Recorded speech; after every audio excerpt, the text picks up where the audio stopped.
So what's your view of this market here? So we're 7 trading days in, and you have to begin to ask yourself the question, okay, how long do you give it for the consensus to be right? How long do you give it? How long do you sit? Because last year I waited till April. This year I'm not waiting till April. So far, year to date. You're going to give it 8 days? Or you're going to make up your mind after 7? Well, you tell me. How do you respect what's going on in the marketplace right now? Do you respect the dominance of algorithms right now, in which the S&P equal weight, which was supposed to outperform, it's underperforming right now by 75 basis points. How about small caps? They're down 3% so far year to date. Mega caps. We were supposed to forget about mega caps. Guess what? You have a Mag 5. You know what they are. Exclude Tesla, exclude Apple. Don't run too far away from mega caps. And Scott, by the way, how's your energy equities doing? Because everyone loves them. Not mine. Fundamentally. They're yours. Oh, energy is going to be the sector in 2024. About his energy because he's got like 10 of them. That's right. I do. I own it. 2.7% energy equities are the worst sector so far year to date. Why are they not being bought? Natural gas is up 20%. Spot price of oil is up 1%. How long do you give it? So what are you telling me? That 2024 is going to be 2023 all over again? We're going to have, that's a risk, isn't it? We're going to have mega caps outperform everything else? That's a big risk for portfolio managers. So no one is going to be able to sit here and say on January 10th, well, at the end of the year, I believe that this sector or this equity size class is going to be the one that outperforms. As the year evolves, you reshape your risk according to what the market's doing. And what I'm telling you is January 31st, JOT ETF will rebalance. I am in a period right now where I cannot make any individual changes to personal holdings of equities. I could do some options. I could do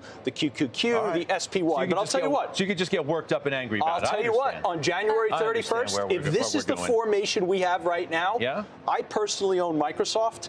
That's not enough in the mega caps. I am personally going to have to buy some of the other mega caps, and it'll be consistent with what we do in the ETF. Yeah, but what's going to be the pivot, though? What's going to be the pivot between the pivot for you to say, okay, it's time? Because last year, the market was already looking at that outperformance. Well, I know this massive amount of PTSD last year, right? And then nobody trusted the rally. Like, this is just a BS rally. Nobody, well, you did because you're really smart. But the majority of institutional investors missed the rally until March, and that's when they got into tech. They didn't buy tech until March. I got it in April. But it's just not, it's not just those 5, though. I mean, you are seeing some rotation into some things that underperformed last year, and maybe it's more interest rate sensitivity. Maybe it's, maybe that's why you're seeing utilities. Utilities, does that get you excited? Well, healthcare is the best performing sector this year. The healthcare is. Now, does it get me excited? Let me tell you something. If utilities are going to lead the way in 2024, we're going to have a bad year. Yeah, so we're going to have an unexciting year. What I would argue, though, we're going to go like 2-16.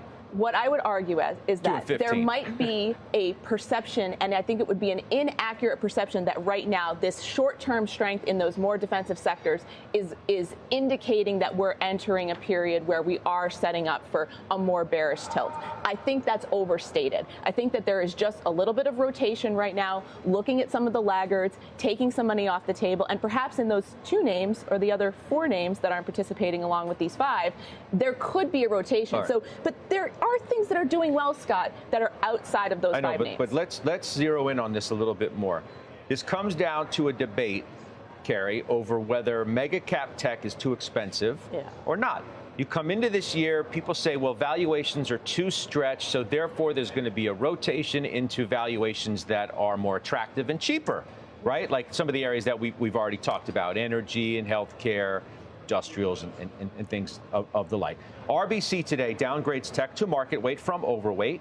They say both valuations are now clearly expensive for the median stock in the sector on both an absolute and relative PE basis. This is where the debate begins and ends. Either these stocks are too expensive or they're not.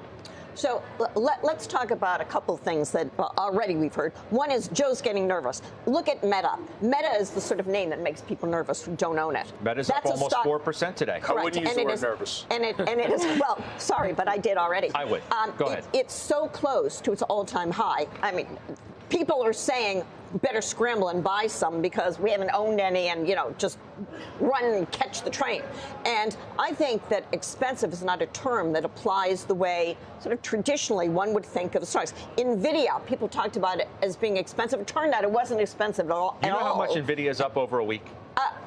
12%? 14. Okay. So, but on a PE basis, and we don't own it, but on a PE basis, it's not that expensive. It's less expensive than, all types of names in industrials you could come up with. You could say that Google is not that expensive, and Meta isn't a particularly expensive stock. Salesforce on a PE basis now for next year is not that expensive. Sure. It's a little bit higher than a market multiple. So that's why people like Joe are saying, whoa, maybe we better buy them. Because Joe is pointing out, making a good point about last year, where consensus was just dead wrong coming into 2023, raising the question as to whether consensus is dead wrong in the view of 24. Savita Subramanian, Bank of America, says Magnificent Seven expected to drive Q4 growth. So you're going to get your big earnings growth coming from those stocks, which makes it really difficult to look elsewhere. And yes, she's talking about NVIDIA, Amazon, Meta, Alphabet, Microsoft, and Apple, the biggest drivers of Q4 EPS growth. And NVIDIA up 12% over the last 5 days. Where's the SMH? Is it the entire semiconductor industry that's rallying? No, it's NVIDIA. For whatever the reason might be, clearly investors, quants, algos, they want to own NVIDIA, and they don't have the same degree about the rest of the semiconductor industry, the same degree of excitement. And I think that's saying something about where ultimately the real growth is. The confidence in growth is with NVIDIA, not with the entirety of the semiconductor industry.